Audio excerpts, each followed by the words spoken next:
Buenos días, doctor Dante Cayo Cuno, director del Departamento de Literatura y Lingüística, doctor Guido Torres, director de nuestra unidad de investigación de la Facultad de Filosofía y Humanidades, estimado doctor Paul Hegarty, distinguidos alumnos, colegas, docentes, público presente. En nombre de la Escuela Profesional de Literatura y Lingüística, les damos la bienvenida a estas jornadas sobre investigación en lenguas andinas que vamos a tener en la facultad, organizadas por la unidad de investigación de nuestra facultad. Arequipa es un lugar muy pertinente, como todos ustedes saben, para el estudio, la investigación de las lenguas andinas originarias. ¿Por qué? Porque es un lugar donde se ha producido desde hace mucho tiempo un encuentro entre lenguas tan importantes como el quechua y el aymara, por ejemplo. Y además, en nuestro castellano regional se observan pues las huellas, ¿no?, indestructibles de estas lenguas, las lenguas que han dejado sus huellas en el castellano que hablamos día a día. Por eso, yo creo que hablar del desarrollo de las lenguas indígenas, originarias, de su expansión, de su historia, es algo muy pertinente y además que es también hablar de nuestro propio territorio. Entonces, hoy día recibimos con mucho entusiasmo al destacado doctor Paul Hegarty, quien es, como todos ustedes ya están enterados, una persona que podría decirse que es un referente en el estudio de las lenguas originarias y que ha tenido una trayectoria construida pues a lo largo de muchos años en diversos centros de investigación, ¿no? Centros de investigación no solo de Perú, sino de Europa. Y todos los que trabajamos o conocemos el trabajo sobre el quechua, el aymara y otras lenguas, sabemos del peso que tienen sus contribuciones. Entonces, para nosotros es un lujo tener un investigador de esta trayectoria. Lo único que yo tendría más por decirles a los estudiantes es que aprovechen, ¿no?, que aprovechen estas jornadas, que pregunten, que planteen sus interrogantes, porque tener un investigador de esta trayectoria no es muy frecuente y es muy conveniente de usar.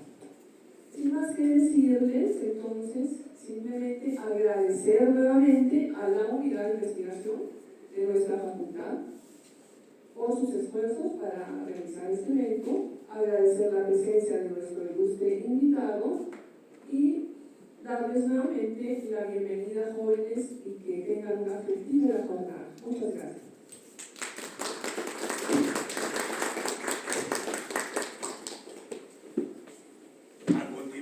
Tenemos las palabras de presentación a cargo del doctor Dante Cayo Cuno, director del Departamento de Literatura y Lingüística. Muy bien. Doctor Guido Torres, director de la unidad de investigación de nuestra facultad. Doctora Cecilia Carrasco, directora de la Escuela Profesional de Literatura y Lingüística. Distinguidos colegas, don Rubio, don Darwin, jóvenes de nuestra escuela. Para nosotros y para la facultad y la unidad de investigación de nuestra hermosa Facultad de Filosofía y Humanidades, es importante señalar dos cosas puntuales.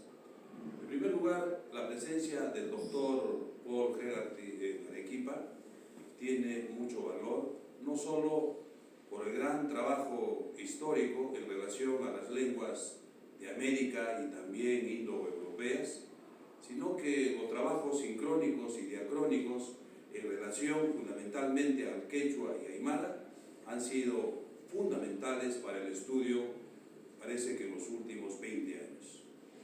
Yo quisiera recordar en segundo lugar cuando en 1575 llega a Arequipa el virrey Toledo. Se encuentra que en este sector arequipeño, fundamentalmente llegando a Tiabaya, Socabaya, Mollevaya, Polobaya, Oxi, hasta llegar llegar a Yarabamba, estos pobladores en ese momento no hablaban quechua, sino hablaban otra lengua muy diferente. Estamos señalando en este caso con el maestro Rodolfo Cerrón Palomino, estos pobladores hablaban el puquina.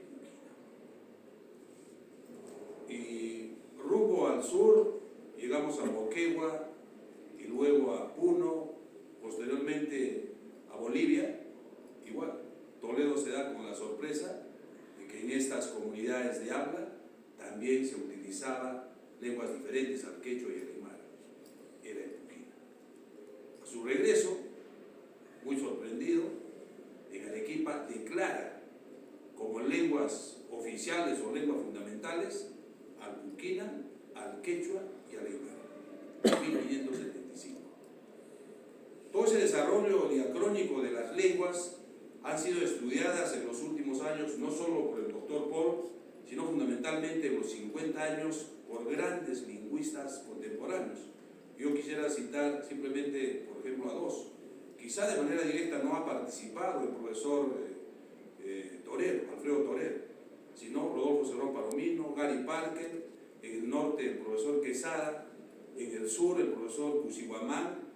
Publicaron en el 75, gracias a una gestión del Instituto de Estudios Peruanos, 6 gramáticas, miren, hace 50 años, 6 gramáticas de estas 6 variedades del quechua, y no solo las gramáticas, sino también el léxico, el vocabulario. Han pasado 50 años, en 1968 el quechua fue declarado oficial por el gobierno de Velasco, y en la práctica hoy todo sigue igual. Se viene adjetivizando al quechua como lenguas indígenas, lenguas minoritarias, lenguas minorizadas, etc. Pero existen, como Paul, investigadores que valoran no solo la gramática, la fonología, sino también la lexicología.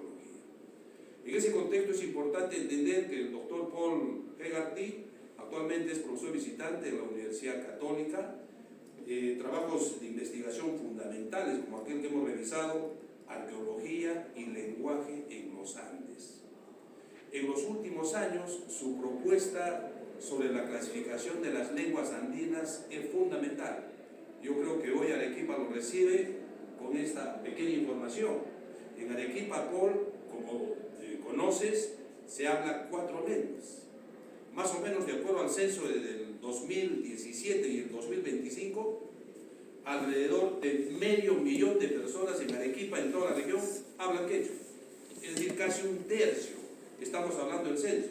El censo del 17 hablaba del 19%, y hoy estamos hablando más o menos con similar aspecto. Eso significa, por ejemplo, que en Arequipa, en Castilla Alta, en Orcopampa, en Chuquibamba, en Cotahuasi y en el Valle del Colca se habla quechua. Entonces, la mirada que en este momento, ya en los últimos años, gracias a la propuesta del profesor de lingüística, se está trabajando bastante sobre las lenguas de la región. Yo creo que los estudiantes van a tener estos 2 días, y también los profesores, vamos a tener la hermosa satisfacción de escuchar lo último en el desarrollo de las variedades de las lenguas andinas, en este caso el quechua y el aymara. Presentamos entonces al profesor Paul Hegarty en esta Facultad de Filosofía y Humanidades. Muchas gracias.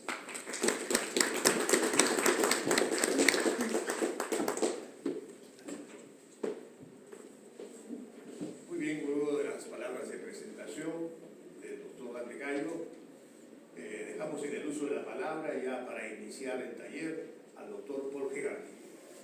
¿Necesita el micrófono, Paul? Sí.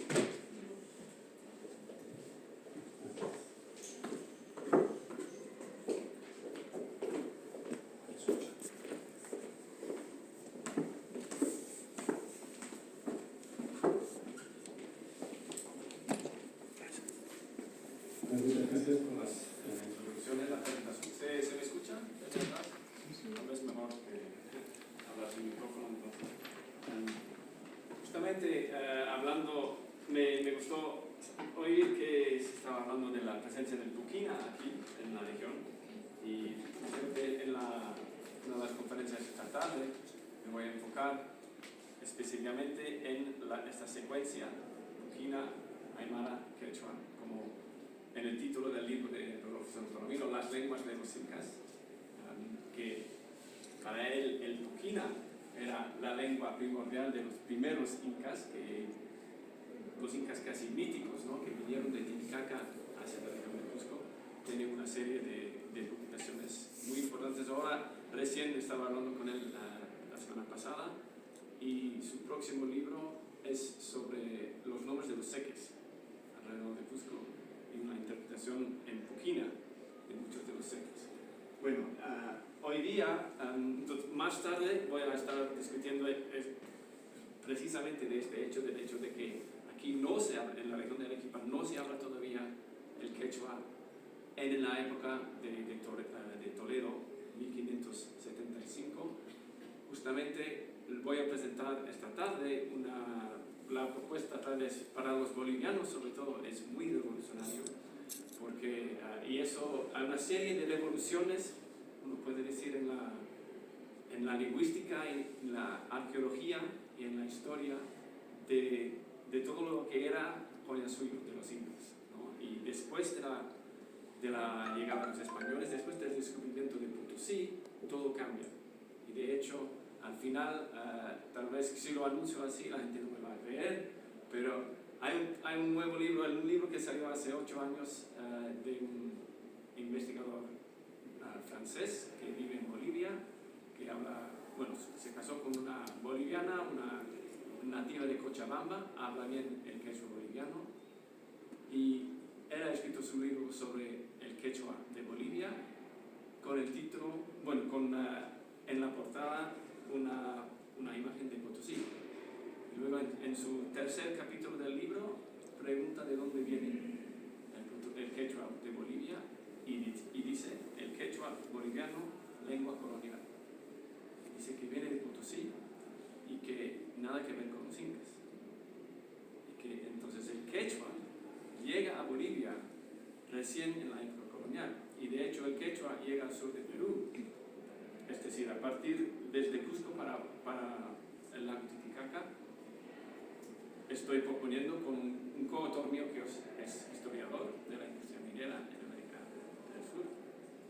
Hemos escrito recién un artículo, está aceptado, todavía no se publica, pero les voy a dar un adelanto esta tarde, justamente proponiendo que el quechua no es solo el quechua de Bolivia, que es resultado de Potosí, sino también el quechua de Puno, quechua de la última parte de la sierra sur del Perú, el valle,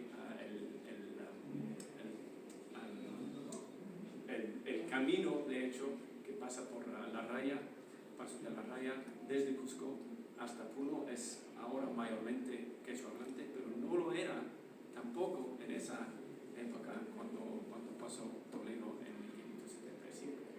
Y es Toledo también que empieza con la mita. La mita empieza en 1575. Hasta esa fecha no había esta mita para traer a aymarantes a Potosí. Y los españoles han traído a quechua hablantes a Potosí, y son los primeros. La primera gran comunidad de quechua hablantes en Bolivia data de la época colonial. Y el resultado al final, lo más sorprendente es entonces, ¿cuándo vino el aymara? ¿De dónde viene el aymara? Los aymara hablantes en Bolivia hoy día se identifican con Tiwanaku, porque Tiwanaku ahora es en una zona aymara hablante, pero de hecho Torero, como se ha mencionado, desde los años 60, su doctorado fue sobre el puquina, la tercera lengua real del Perú, según la cita de Toledo. Y de hecho, él proponía que el puquina y no el aymara era la lengua de Tiwanaku. Entonces sale la pregunta, entonces, ¿cómo y cuándo vino el aymara, perdón? Si el quechua es colonial, si el puquina es la lengua de Tiwanaku, ¿cuándo llega el aymara a Bolivia? Y la propuesta que tenemos, voy a exponer esta tarde, es que vino con los incas. Porque hay ideas revolucionarias sobre la expansión incaica. Todos saben las fechas de la cronología estándar de John Rowe, basada en las crónicas de Cabello, pero ahora hay pocos arqueólogos que creen en estas fechas. Hay fechas radiocarbónicas del norte de Argentina y del norte de Chile, de sitios incaicos en los años 1380. Entonces, más bien la expansión de los incas es hacia el sur primero, hasta casi un siglo y medio antes de lo que se pensaba, y lo que yo estoy proponiendo con mi colega historiador es que el Aymara en Bolivia es el legado lingüístico de los incas. Y entonces la presencia también de Aymara aquí, de Puquina y luego Aymara, eso no quiere decir que los incas no han tenido ningún efecto lingüístico. Sí, el Aymara es un legado lingüístico de las primeras expansiones de los incas. ¿Y por qué se llama el quechua también en las crónicas? ¿Por qué se llama la lengua de Chinchaysuyo? No se está refiriendo a una variedad norteña de quechua, se está refiriendo al quechua. La lengua de Chinchaysuyo es el quechua, no es la lengua de Collasuyo. La lengua de Collasuyo son dos, son el Aymara y el Puquina. Entonces, bueno, todo esto es un resultado. Lo empiezo con esto para anunciar un poco el tema de esta tarde, pero también porque son resultados de investigación. El tema ahora del taller es investigación, cómo investigar las lenguas indígenas del Perú. He puesto este mapa es un mapa de la diversidad y al campo, podría decir, pero es más que una lengua el quechua, es un poco, normalmente se refiere se utiliza el término dialecto para referirse a variedades de una misma lengua que todavía se entienden. Bueno, en este caso no estamos frente a una lengua con dialectos, estamos frente a una familia de lenguas. El quechua que se habla por aquí, o sobre todo en Huancayo, no es comprensible. Sería como decir que el francés y el castellano son la misma lengua, no lo son. El quechua de Huancayo es muy diferente, no se entiende para hablantes, bueno, casi no se entiende para ningún otro hablante de ninguna otra variedad del quechua, porque el quechua de Huancayo ha hecho cambios muy individuales y ha cambiado un montón de manera casi irreconocible. Un ejemplo sería la palabra rodilla, que en el quechua de Cusco sería oncor, y en Huancayo la misma palabra, la misma raíz, proto-quechua, pero con cambios de sonido, y ahora se dice con una ocasión glotal para empezar, luego una U, pero una U larga, porque ha fusionado los dos U que estaban en forma proto-quechua, y un cambio de R a L al final, que no está al final pero nadie lo va a reconocer como la palabra rodilla, ningún cusquete. Entonces hay un montón de diferencias también en primera persona, sobre todo. Todo un sistema fonológico diferente. Entonces estamos frente a toda una familia de lenguas. Es una de las cosas que vamos a ver, una de las cosas que se podría tomar como tema de investigación. De hecho, es mi tema de investigación, un poco cómo surgió esta diversidad, cuando, bueno, la historia, la profundidad del tiempo, porque este torero cuando empieza con Parker también, cuando empieza en los años 60 a comparar las variedades del quechua de todas las partes del Perú y las informaciones que tenía de otras partes, recién en los años 60 se da cuenta que esto no viene de los incas, no puede ser. Si viniera de los incas en los últimos 6 siglos, estaríamos frente a algo, un tipo de investigación un poco como lo que hay dentro del castellano, entre el castellano de Argentina, de Puerto Rico, de México, de los Andes, de España, de las regiones de España. No estamos frente a este tipo. Este sería más o menos el grado de diversidad que hay en esta parte. El quechua justamente en el sur, que es reciente, desde la época colonial.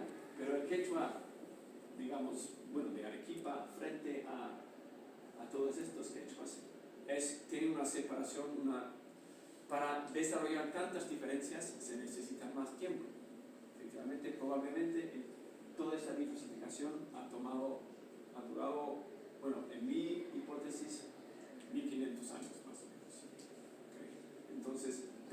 vino de los incas, entonces ¿quién?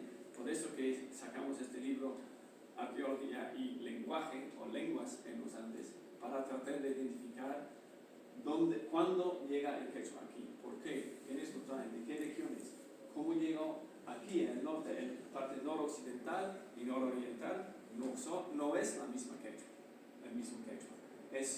Hay una variedad aquí muy difícil de clasificar. Muchas veces se oye quechua 1, quechua 2, el resto, o quechua 2C, que es esta parte. Pero ni siquiera se deja clasificar.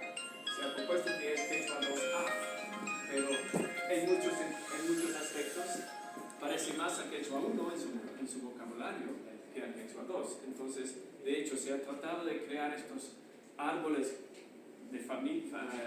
genealógicos de la familia quechua, pero estas variedades sobre todo no entran en el sistema, tampoco estas variedades de yauyos no entran en el sistema.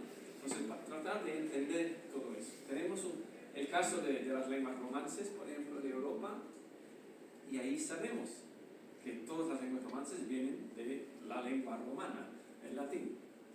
El romance, de hecho, no tiene nada que ver con romántico, quería decir a la manera romana. Hablamos a la gente que habla romance, es romanice, de la manera romana, es decir, que hablan en latín. Y de ahí, entonces, toda esta familia viene de un proto-quechua.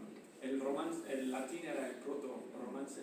Todo esto viene de un proto-quechua. Los lingüistas podemos hacer investigaciones, otro tipo de investigación, para tratar de reconstruir, es decir, de saber cómo era esa lengua que se hablaba antes de la creación, de la expansión y la creación de esta familia.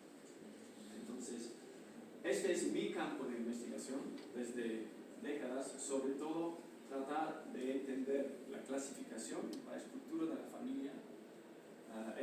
Yo no estoy de acuerdo con este árbol de Torero, quechua 1, quechua 2, y de tratar de entender los orígenes de cada región del quechua.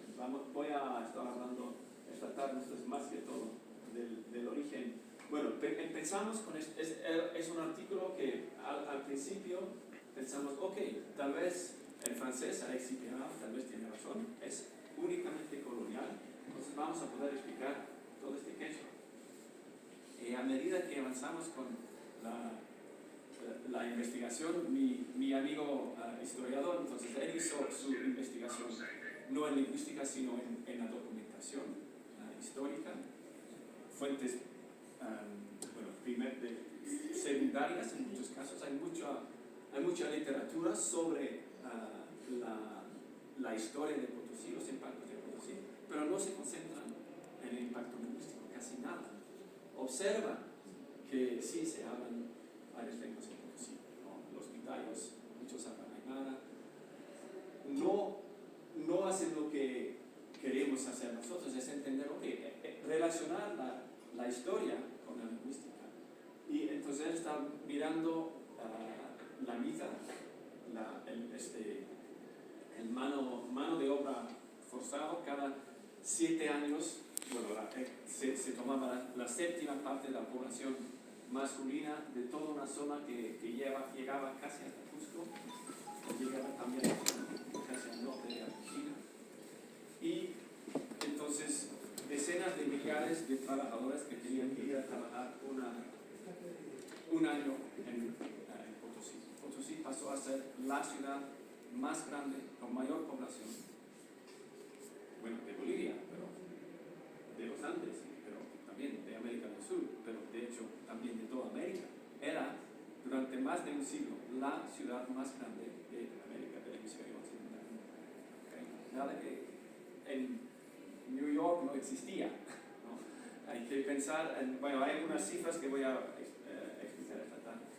Pero lo que nos gustó en el proceso es que recién nos damos cuenta, él estaba explicando la historia antes de las 3 décadas después del descubrimiento de Potosí, hasta la mitad. No empieza la mitad inmediatamente. La mitad sí trae a aymara hablantes y puquina hablantes, pero les trae una ciudad que ya es establecida, ya tiene una población de 50.000 personas que hablan quechua. Y llegan a esa ciudad y, bueno, al final muchos de ellos se convierten a quechua hablantes. Pero luego va más allá. Potosí tenía toda una red de abastecimiento en todo, porque Potosí está a 4.400 metros, necesita comida, necesitaba un mercurio que vino desde Huancavelica, necesitaban animales de carga, necesitaban textiles, necesitaban de todo, animales de carga. Y por un comentario, mi amigo este me dijo, pues sí, creo que algunos hasta desde Argentina. ¿De dónde en Argentina? Déjame buscar. Y me dice, sí, tengo una cifra aquí, 100.000 mulas que vienen traídos desde Santiago del Estero. Santiago del Estero, justamente ahí donde se habla quechua, en el noroeste argentino, y nunca se ha logrado explicar por qué. Porque queda fuera del imperio, no estaba en el imperio incaico, no era un territorio incaico. No se explica muy bien el tipo de quechua que hablan. Es interesante porque es un tipo sureño, pero sin tanto impacto de la aymara. ¿Por qué? Porque aquí la gente no era aymara hablante. Eran hablantes de otros idiomas y han aprendido el mismo quechua, tipo de quechua, pero no le han impartido su aymara. Entonces uno puede decir que este quechua es un quechua casi tipo ayacuchano, pero aprendido por aymara hablantes. Y se oye todavía su aymara en la fonología y en algunos vocablos también. Esto no pasó aquí, entonces explica exactamente la fisionomía particular que tiene esta variedad de quechua y también por qué se habla quechua en esta región. Entonces, y al final también nos dimos cuenta que todo este quechua también es efecto de Potosí, por razones que voy a tener que ver con el red de comercio de Potosí, que pasaba justamente por Cusco. El mercurio venía de Huancavelica, pero mucho más venía por Cusco, pasaba por Puno, pasaba por la Inca. Y además, la mitad saca a la población aymara hablante de aquí y les lleva a Potosí, y muchos no regresan. Y los que regresan, de todas maneras, han aprendido también el quechua. Entonces, es algo que, esto sería muy bonito si se pudiera, no sé qué fuentes documentales hay, pero sí hay fuentes documentales sobre la demografía de toda esa parte de Perú, según las investigaciones que hemos hecho nosotros. Se está despoblando esa zona de sus hablantes de aymara, y entonces hay una expansión de la población desde Cusco hacia el sur, y estas regiones pasan a ser quechua-hablantes, pero eso es también en la época colonial. Entonces, todo esto para explicar un poco el contexto de empezar con algunos tipos de investigaciones en lenguas indígenas. El tipo que yo hago más que todo es clasificación y historia y prehistoria también, ¿no? Pero lo he puesto también con imagen porque es otro tipo. Yo he creado este mapa, me ha costado mucho. He utilizado los colores para tratar de dar una impresión del grado de semejanza o de diferencia entre los quechuas de las diferentes regiones. Pero yo he creado este mapa, y de hecho ahora voy creando toda una serie de mapas porque utilizo un software, QGIS, que es gratuito, y que voy a presentar aquí también en estos talleres. Como según el interés puedo entrar en muchos detalles porque es muy útil, muy poderoso. De hecho, otra cosa que cuando yo empecé en 2018 haciendo mapas para un libro que estamos sacando en ese momento, pero recién para utilizarlo de manera muy eficiente es bueno también poder programar. Y bueno, les puedo mostrar este es QGIS, este es lo que utilizo. Entonces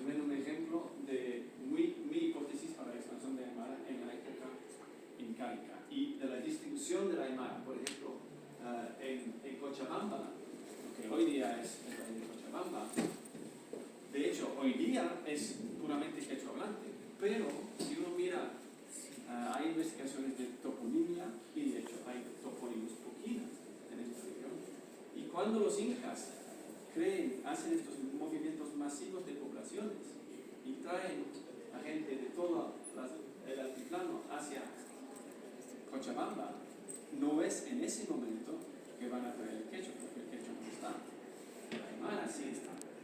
Y los llevan a Cochabamba, y Cochabamba recién se vuelve quechua hablante a partir del siglo al menos 18, 19. ¿Por qué? Porque la población de Potosí está bajando. Ya la industria minera no es lo que era y baja de una población de por lo menos 125.000 personas, baja a 20.000. Toda esa población, ¿a dónde va? Se va a la región de Cochabamba y a Sucre, y es en ese momento que esas regiones se vuelven mayormente quechulantes y no aymaras. Pero bueno, todo esto uno puede crearlo en QGIS, y les puedo mostrar, les doy algunos ejemplos. Si quito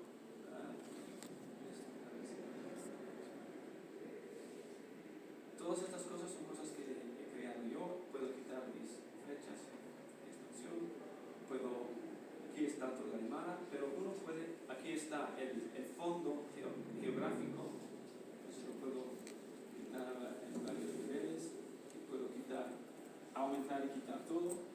Y la cosa más bonita, tal vez, voy a ver si quito esto, porque ya se ha hablado de los censos. Voy a quitar la parte de prehistoria, nos quedamos con este mapa, pero voy a estar ahora. Bueno, uno puede sacar mapas. Esto no lo he creado yo, simplemente lo he descargado. Puede decir, hay bases de datos estadísticos, censos nacionales. Uno puede simplemente ir a la página, descargar el archivo, uno tira el archivo dentro de este programa y ¡puf!, aparece todo lo que está. Entonces es también muy fácil. Uno puede, por supuesto, podemos enfocarnos más. Es súper fácil crear este tipo de mapa, y hasta un nivel muy, muy detallado, cambiando de mapa. Hay todo lo que está en Google Maps, todo lo que está en su teléfono, puede estar también aquí. Voy a poner, por ejemplo, esto demora porque está cargando desde el internet.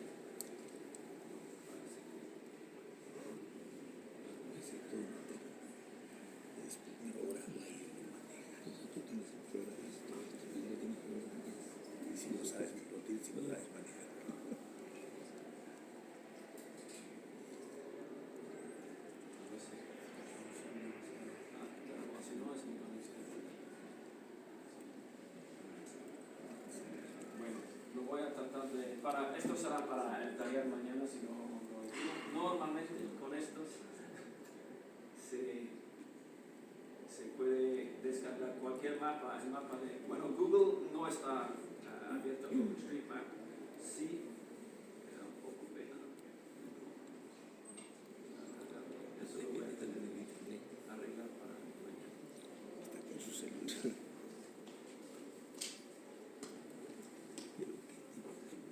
Pero bueno, es una...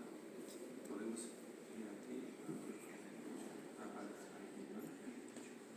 Si alguien quiere hacer trabajo de campo, aquí, por ejemplo, un ejemplo, Rodolfo Palomino, en una charla que dio el año pasado, dio una charla sobre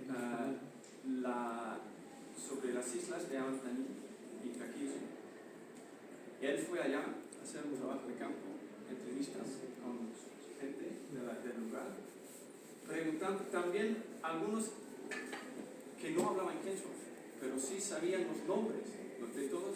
Cada chacra tenía su nombre, cada muro que habían construido, un montón de nombres de lo que se llaman microtoponimia. Y ahí sacan un montón de detalles sobre todo lo lindo de la toponimia es que muchas veces la lengua puede desaparecer, ya no hablarse en la región, pero los nombres siguen. Entonces es casi un registro del pasado lingüístico de una región que queda en los nombres del lugar. Y hay un montón de bases de datos en el mundo y uno puede también tomar el archivo, tirarlo allá y aparecen todos esos nombres. Pero a la base de esto está una base de datos. Y esta base de datos, bueno, les puedo mostrar un ejemplo.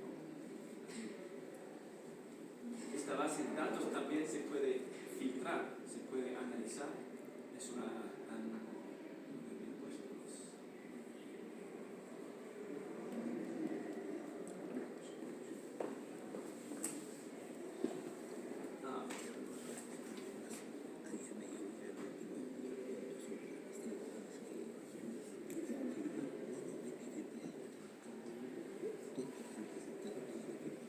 Esta tarde les voy a mostrar también mapas de la distribución de las lenguas en la época colonial, según Torero. Y ahora vamos a ver cómo he hecho estos mapas.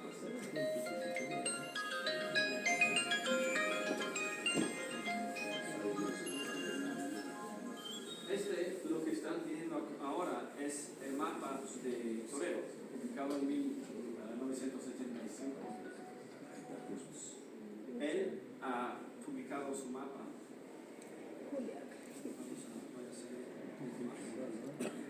Y en base a este mapa, lo que uno hace es georreferenciar el mapa. Puedes tener cualquier mapa histórico, ponerlo, escanearlo, ponerlo para que sea medio transparente y luego trazar, repetir, recrear el mapa. Entonces lo que ven allá es,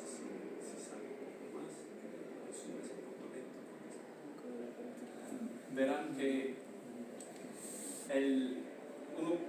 yo entonces he recreado el mapa de Torero, pero también con otros datos míos para cambiarlo. Y bueno, para georreferenciarlo me ha tomado 10 minutos. Ahí está. Ve el mapa y ajusta la proyección un poco cuando se hace la georreferencia. Pero ahí está. Lo he hecho lo mismo con mapas de Tom Seidemann, de los Eques, de lingüística aymara, de Rodolfo Sanparrino, es lo he georreferenciado para recrear mis mapas. Esto también podemos hacerlo en el taller mañana si les interesa. Simplemente sí, los lugares. Okay. Aquí tenemos, por ejemplo, si hago aquí, abrir la tabla de atributos. Aquí todos los lugares que yo utilizo en mi artículo, bueno, estos mapas son una herramienta de investigación también, porque he publicado este artículo, pero para que sea convincente, para que la gente entienda lo que queremos decir, he creado 6 mapas. Y estos mapas los he creado, entonces, para el periodo hispánico, el colonial, sí, quiero las ciudades coloniales. Para el mapa del periodo incaico, no, quiero los sitios arqueológicos incaicos. Quiero una selección diferente y entonces se hace de manera muy fácil. Esta es la base de datos. Entonces uno puede decir, ok, ¿en qué mapa quiero cuál de estos? Entonces, es una base de datos fundamental que dice dónde está, cómo se llama, qué tamaño es, y uno puede crear su propia columna. Esto sí en el mapa 4, pero no en el mapa 5. Entonces, es todo automático. Es un equipo de centenares de programadores que trabajan de manera, bueno, todo es gratuito, es un freeware, y eso para mostrarles entonces cualquier base de datos que ustedes pueden crear. Por ejemplo, uno puede tomar los nombres del lugar y luego aumentar columnas y decir, ok, lo voy a analizar.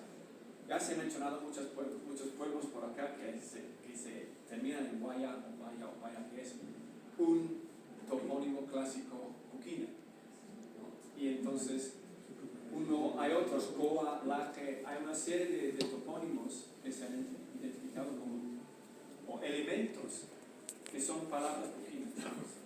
Y uno puede hacer una microtoponimia de aquí, entonces crea una base de datos. Es muy fácil crear también. Uno hace clic en el mapa, crear nueva capa, hacer clic de puntos, por ejemplo, hacer clic, y cada punto le pone directamente con los coordinados y luego uno puede poner el nombre y crea este tipo de base de datos. Pero luego puede hacer análisis lingüístico de los topónimos y decir, ok, esto tiene un sufijo, un morfema, una partícula Puquina, ir identificando y luego decir, ok, ahora muéstrame solo los nombres de lugar que tienen un elemento Puquina, ¿okay? Y los que tienen quechua, los que tienen quechua y castellano, ¿no? O aymara y quechua, esto también a veces hay. Uno puede crear todos estos tipos de análisis, ¿no? Y yo pienso a Rodolfo San Palomino, que está haciendo un trabajo increíble de análisis detallado de los nombres de los seques, pero no creo que va a sacar un mapa, y sería fácil.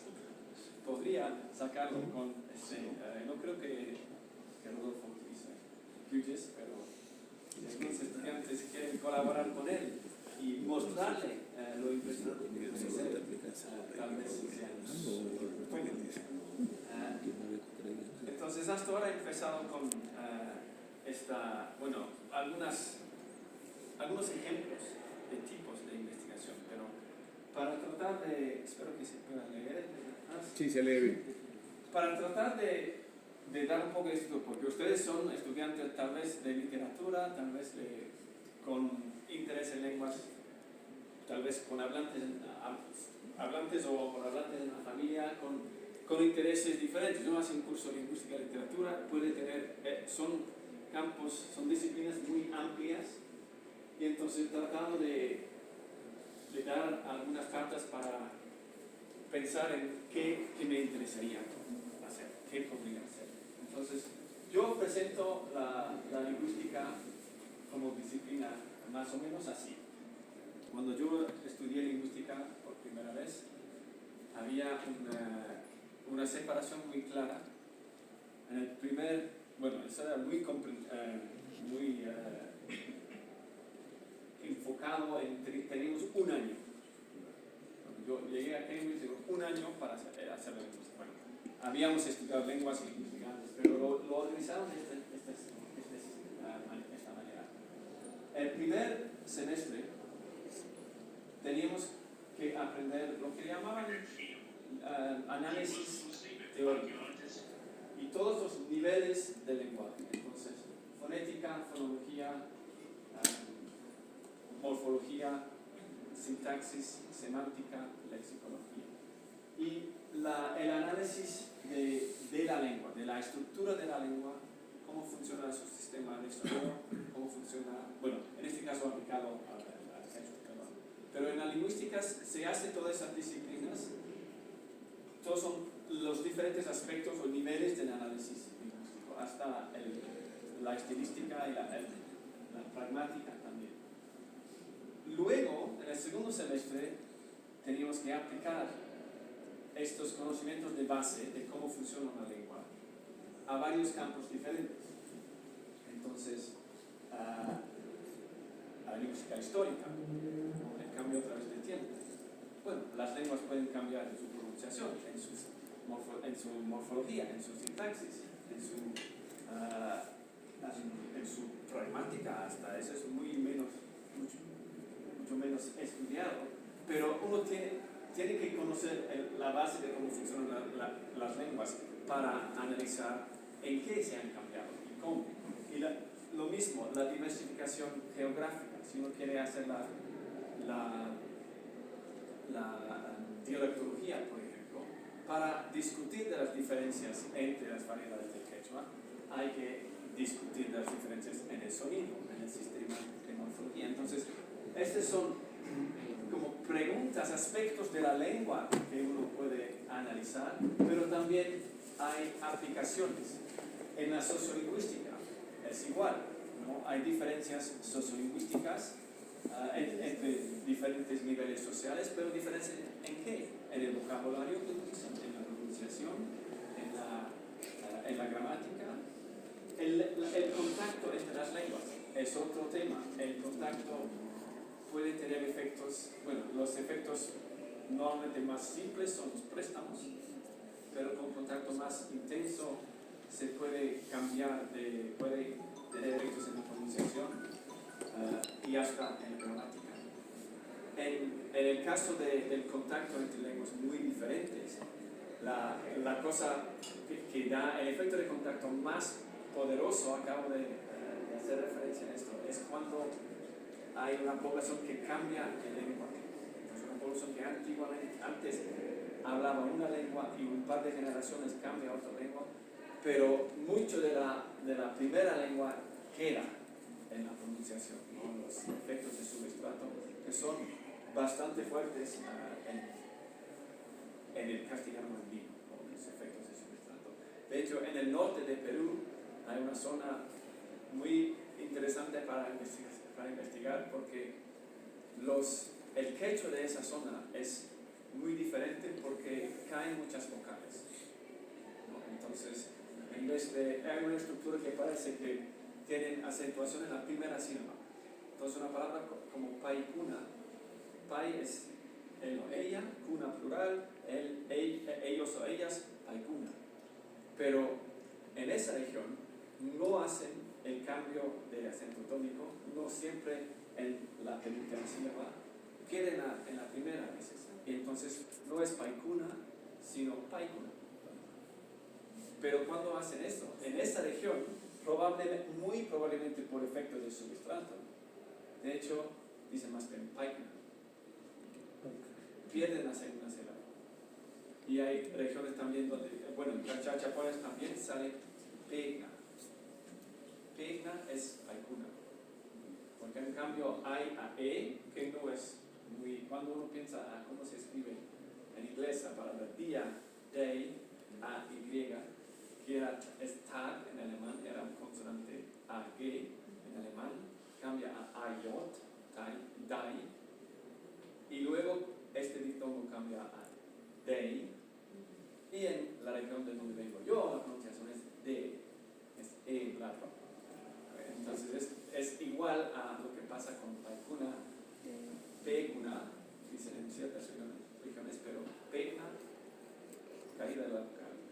Les explico esto, es muy interesante en el quechua, necesita un poco más investigación, pero lo que más me llama la atención es que la gente de estos pueblos cerca de Cajamarca, cuando hablan castellano, comen sus vocales también. Hay un montón de vocales que caen y quieren poner la acentuación en la primera sílaba. Es un castellano bien divertido y a veces yo al principio es un portugués que no pronuncia la última vocal. ¿Qué pasa? ¿Es un portugués que ha vivido aquí? No, y él ni siquiera hablaba quechua, pero hablaba el castellano del lugar muy afectado por el subestrato quechua. Entonces, también en el contacto hay que pensar en todas las posibilidades. Las palabras, como he dicho, son cosas que se prestan más fácilmente, pero el grado de contacto que hay aquí va mucho más allá. Hay diferencias en la sintaxis también. Los famosos aspectos del castellano andino como qué grande había sido, o de mi amigo su casa. Estas cosas, pero pueden parecer raros en el castellano, pero no son raros, es exactamente un calco de la escritura. Y a veces, y uno no tiene que ser hablante del quechua para utilizar este tipo de castellano. Bueno, son otras cosas que pueden investigar. Pero entonces la manera por ejemplo, si le interesa la fonética, puede aplicar fonética, ok, quiero investigar algo en fonética, entonces fonética histórica, fonética del contacto, fonética del castellano andino, fonética en la sociolingüística. Si le interesa más bien el léxico, también puede utilizar el léxico en todas estas niveles. O puede decir, ok, yo quiero hacer algo con la sociolingüística, pero aplicado a qué? Me voy a enfocar en el sistema de sonido o bueno, niveles del discurso es otra cosa que tal vez tiene que... Es muy interesante en quechua también el cambio, la interferencia entre sistemas muy diferentes. El quechua no tiene artículos. Bueno, el quechua de Huancayo sí, pero se han desarrollado a partir de los tópicos de enfoque que sí, perdón, de sufijos de tópico que sí tienen quechua. Y el tópico de enfoque es algo muy importante en el sistema del quechua, pero desaparece cuando hablan castellano. Pero hay que buscar efectos el efecto de querer explicar, querer utilizar los mismos modos, ¿no? Hay un modo en el quechua para la sorpresa, y de ahí sale qué grande había sido, porque está diciendo sí, pero no me esperaba eso. Y en el quechua eso es casi obligatorio, es gramaticalizado. Hay que expresar eso, hay que expresar si te lo han dicho, o si lo sabes porque lo viste, y estás imaginando, o en este caso, si no te esperabas a eso. Y por eso que el utilizo del pluscuamperfecto en castellano normalmente es un indicador de que están siguiendo la gramaticalización, lo que hay que gramaticalizar en el quechua, lo que hay que decir en el quechua. En castellano, por ejemplo, hay que decir él o ella. Si tú hablas de una mujer y dices él, entonces es un error gramatical o estás mintiendo o no sé qué. En quechua eso no importa, dices pai. No has hecho una gramática, porque el género no se gramaticaliza en los pronombres en el quechua. Uno puede decir, qué increíble, ¿cómo van a hacer? Con inglés lo distingue he, she en el singular y distingue también it. ¿Cómo los españoles no van a distinguir animado o no animado? ¿No? ¿Por qué? ¿Cómo dices it a la mesa? ¿Cómo no dices ella? ¿Cómo? No, it, ¿no? Entonces los anglófonos piensan que es raro, que el castellano no distingue animado y no animado. Pero luego, en el plural, ya no. They es bueno, ellas o ellos o we igual. El castellano es muy raro en el hecho de que distingue nosotros y nosotras. Pero si es yo, no es yo y ya.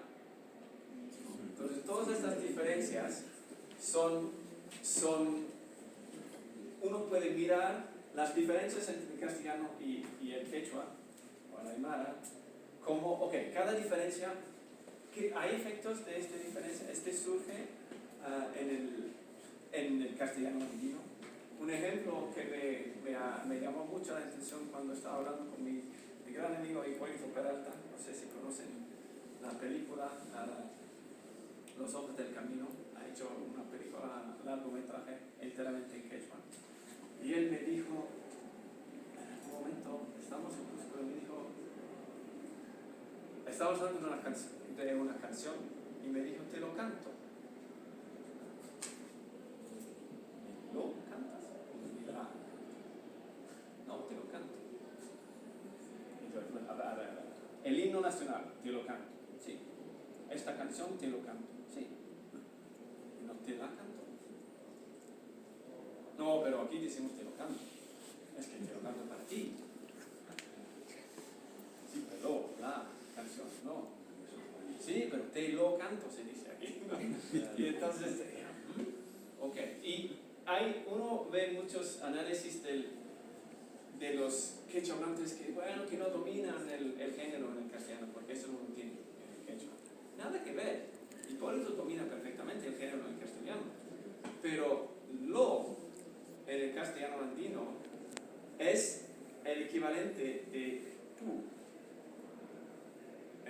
su quechua. Es que y yo hice una pequeño análisis, bueno, otro ejemplo de una investigación. Uno puede ir a hacer grabaciones y algo luego te llama la atención. Y eso es tu nueva pregunta de investigación, que puede ser más interesante que la primera. En este caso, yo trataba de entender eso. ¿Por qué surge eso? En casos como este lo, el objeto directo, ¿no? En una carta, te lo canto. Objeto directo, objeto indirecto, el te y canto. En el quechua no hay que expresar, no es obligatorio, no se hace, no hay pronombre para lo. Se podría si lo quiere, pero no es obligatorio. Si el objeto directo es una tercera persona, no surge nada. ¿Okay? Entonces, en quechua, taquini, te canto. ¿No? Perdón, yo canto. Para ti, bueno, ahí, como el taquisaiki, yo te lo voy a cantar. Pero lo no surge, porque el objeto directo de tercera persona no surge.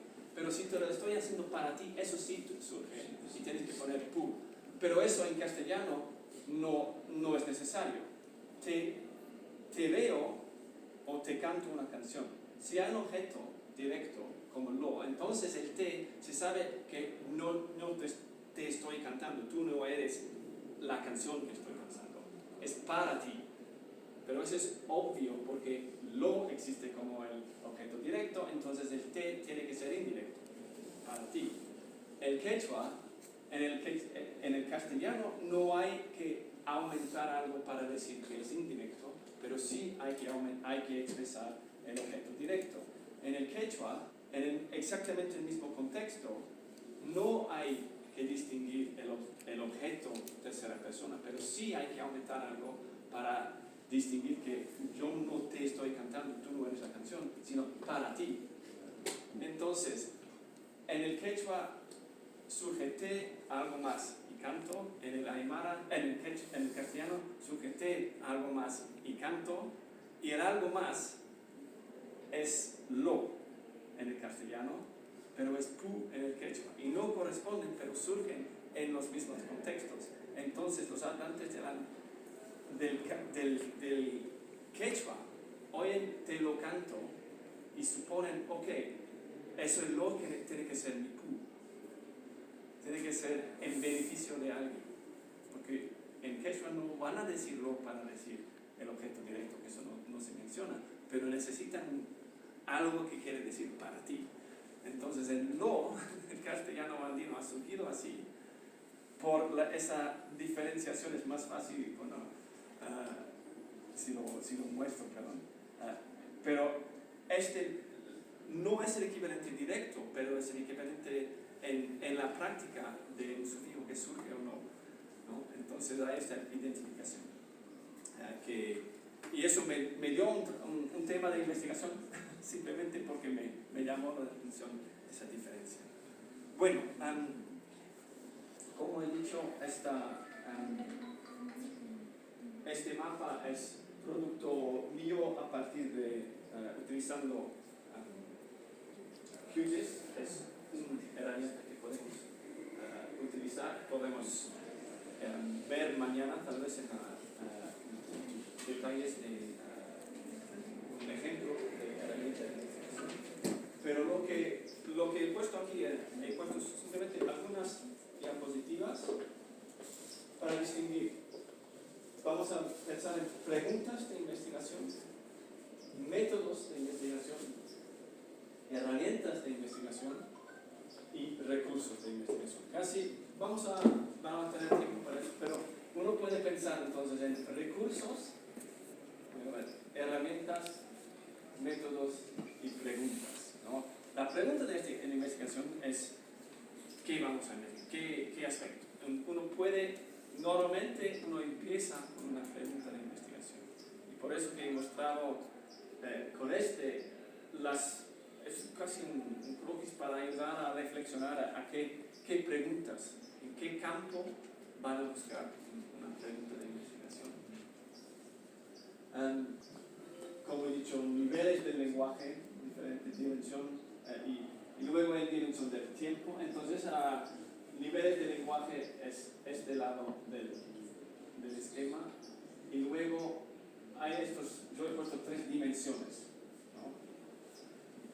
La dimensión del tiempo, que es lo que me interesa mucho personalmente, la dimensión del espacio geográfico, para eso sobre todo será algo como Hughes, y la dimensión de la sociedad, de los niveles sociales, de la edad, del género, del nivel de educación, y un montón de preguntas también, actitudes hacia la lengua, identidad, qué es importante o cómo lo ven, se identifican todavía.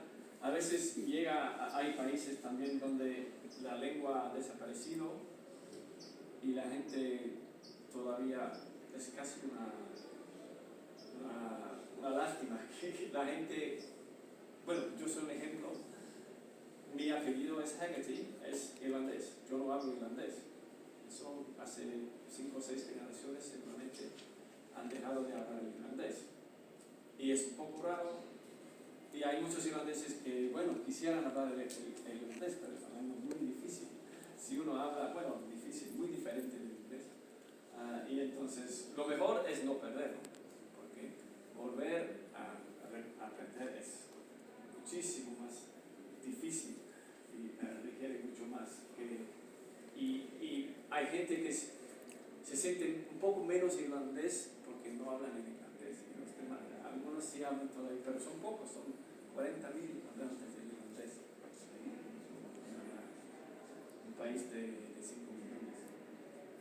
Pero bueno, y esto es un tema muy actual hoy día en la región de Arequipa.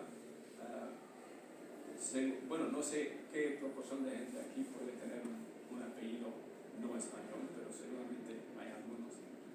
Y esto influye también en su identidad. Métodos de investigación. Entonces, bueno, a veces los métodos y los recursos van más casi juntos. Les voy a mostrar los ejemplos. Métodos, entonces, trabajo de campo.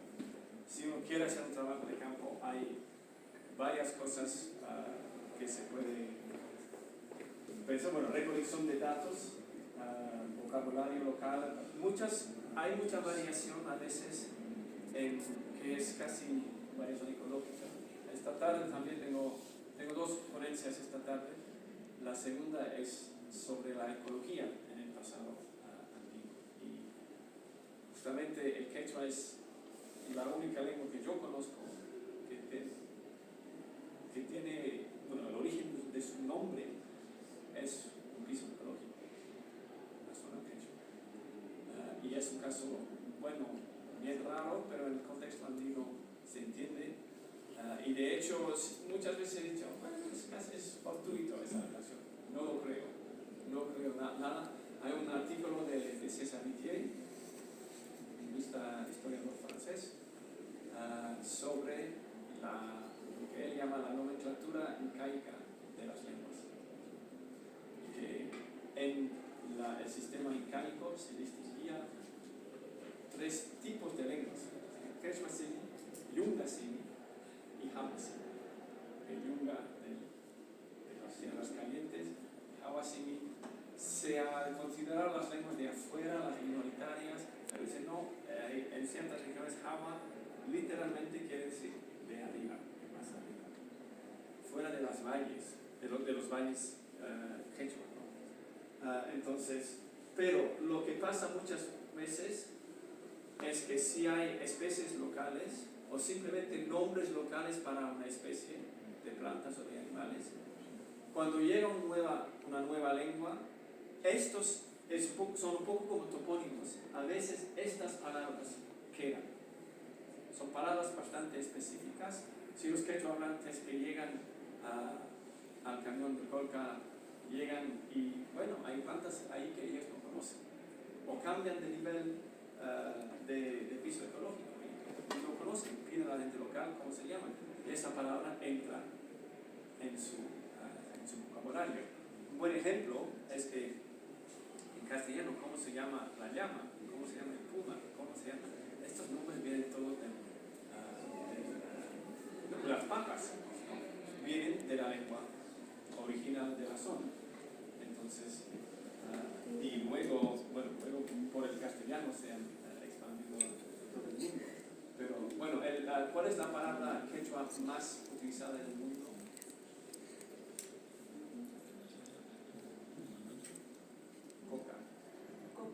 Coca-Cola. Entonces, todo el mundo es la... De hecho, han hecho esta investigación. ¿Cuál es el nombre, el sustantivo más reconocido en el mundo? Y es Coca-Cola. Hay un montón, millones de gente que saben que es Coca-Cola y no saben decir hola. No en inglés, ¿no? Entonces, hello no gana, Coca-Cola gana. Y cuando uno piensa que esta es una palabra quechua, bueno, ha llegado al castellano por el quechua, posiblemente no es quechua, posiblemente es de una lengua amazónica, chuca, y el quechua lo ha adoptado, pero por lo menos pasó desde el quechua hasta el castellano y luego hasta el resto del mundo, y tenemos entonces la palabra, no sé de dónde viene cola, pero seguramente tampoco del inglés o del castellano. Bueno, el castellano podría ser, pero no en ese sentido. Entonces el quechua sí tiene estas palabras, súper con el cóndor también. Pero lo que pasa a nivel local es que entonces se ha hecho también investigaciones en el quechua ecuatoriano sobre el quechua del lugar, porque hay un montón de palabras que no son cusqueñas, que no vienen de Perú, que son y en este caso lo que también en los topónimos es interesante, muchas veces si se encuentran sonidos, en Ecuador hay sonidos que no son sonidos del quechua, del proto-quechua, y solo existen en nombres de plantas o de animales que no son los nombres originales quechuas y tienen sonidos diferentes que no habían sido permitidos en el quechua, porque cada lengua tiene sus sonidos y sus haces de consonantes muchas veces, que no se pueden juntar estas consonantes, pero en otros idiomas sí. Y entonces uno puede mirar el vocabulario de aquí, de nombres de plantas y de animales, de bichos, pueden dar ideas sobre, entonces, eso es antiguo, eso es pre-quechua. El puquina, tenemos muy poco vocabulario del puquina, pero se va rescatando desde palabras del diccionario mayor diccionario de la Aymara del 1620, creo. Y tiene una serie de palabras que no son reconocidas por lo menos hoy día como aymaras. Y entonces se rompen unas esto podría ser.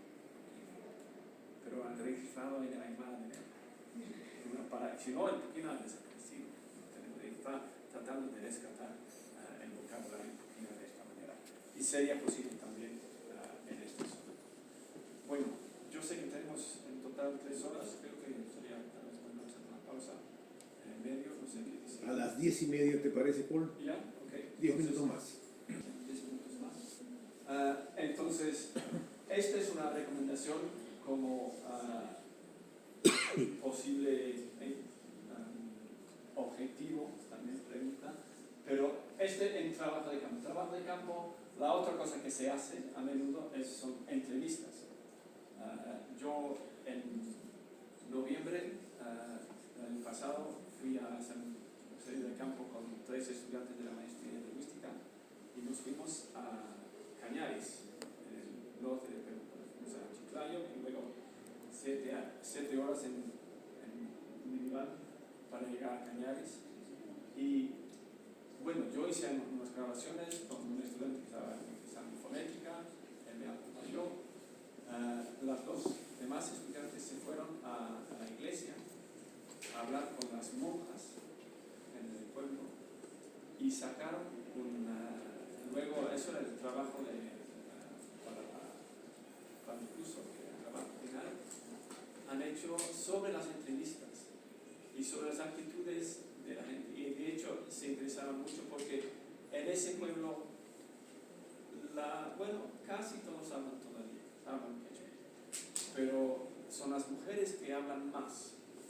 Los hombres tienen tendencia a hablar un poco menos en público, entre ellos, mientras que las mujeres siguen hablando quechua entre ellas. Y de hecho, en la escuela, cuando yo hacía preguntas, siempre eran las chicas que sabían más, mejor y más totalmente hablantes, fluidas, sin ningún problema. Y los chicos, sabían, pero no les parecía cool. Entonces, pero de ahí, todo el informe que hicieron, su trabajo escrito, era en base a las entrevistas y también las actitudes de las monjas, que al final no permitían, cuando habían reuniones, no permitían que se hable en quechua, porque tenían miedo de que las señoras estaban contando cosas contra ellos o mintiendo, y entonces era otro tipo de represión casi de la lengua, por miedo de las monjas que trabajaban allá, que me parecía un poco... Dicen que respetan a la lengua, pero luego dicen que no respetan a esa gente que si estás hablando en secreto para contar algo sobre nosotros. Eso me pareció. Bueno, el caso clásico, pero bueno, y eso todo por entrevistas, ¿no? Sobre las actitudes, sobre la vida del diario, cuándo utilizan, en qué casos no, si hablan qué dicen los hijos y los hijas en la casa, si hablan, pero cuando salen con sus amigos prefieren hablar castellano. ¿Por qué? Bueno, otro método completamente diferente. Uno tiene que hacer trabajo de campo, puede ser trabajo documental, histórico. De hecho, el mapa de Toledo, de la distribución de las lenguas, ya oímos en el principio, Toledo viene, y en las visitas de Toledo son dos documentos fundamentales para poder reconstruir la historia lingüística de Bolivia del sur de Perú. El primero es la visita de Toledo, creo que se publicó en 1580 y cuarto por allá, y la copia de Curatos 1604, se supone. Y de hecho lo que identifican, por ejemplo, es en qué lugares tenemos que mandar a un sacerdote, qué lengua tiene que hablar el sacerdote que mandamos. Y entonces muchos dicen, allá en ese pueblo necesitamos Puquina, en ese Aymara, en ese Uruquilla, en ese... Y quechua, el código de Curatos es 1604. ¿Dónde se necesita quechua? En Potosí. Un par de otros lugares, pero casi no. En lo que hoy es Bolivia y el sur de Perú, casi no necesitan quechua. Pero Aymara, bastante, Puquina y Uru también. Pero todo eso salió desde dos documentos históricos. Terence Buscasaña, en los años 70, ha escrito sobre la copia de Curatos. Y son análisis históricos casi de estos documentos. Pero esos documentos se conocían, pero como lingüista no habían llegado. Los historiadores siempre ya estos me lo incluyeron. Y los demás, los lingüistas, esas son las informaciones, pero no fueron a buscar en archivos históricos. Entonces, es algo también, es importante el trabajo interdisciplinario. Si uno tiene amigos en lectura de historia que quieren hacer un trabajo, y estos documentos deben existir por aquí también. Hay otro artículo sobre yo les he mostrado el mapa. En el norte hay este gran hueco donde no se habla quechua. Y muchas veces se ha supuesto que nunca se ha hablado quechua tanto por esa zona. Pero hay un par de nombres de lugar, de topónimos quechua, y también hay apellidos en quechua. Y hay de nuevo un equipo en mi departamento en la CUP, historiador y lingüista,